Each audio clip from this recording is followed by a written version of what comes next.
At uncontrolled intersections, knowing the right-of-way rules is essential.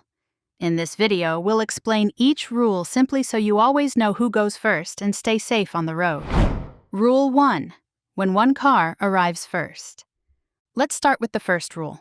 When one car reaches the crossroad before the other. Imagine a blue car arrives at the intersection first, and a few seconds later, a red car approaches from the other side. In this situation, the rule is simple. The car that arrives first has the right-of-way. So the blue car moves through the intersection first.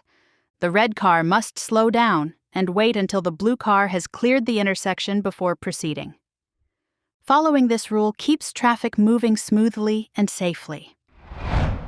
Rule 2. When two cars arrive at the same time. Now, let's move to the second rule. When two cars arrive at the crossroad at exactly the same time.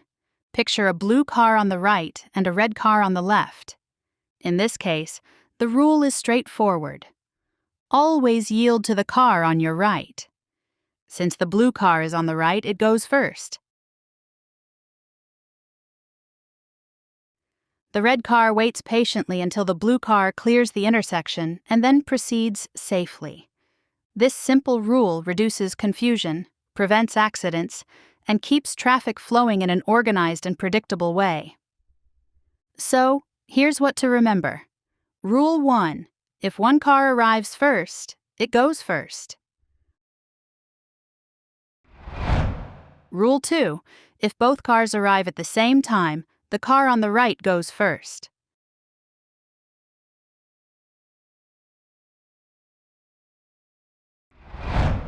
Have you ever been in a situation where 3 cars arrived at the intersection at the same time? Share your experience in the comments below. And don't forget to like, subscribe, and hit the bell so you never miss our driving tips.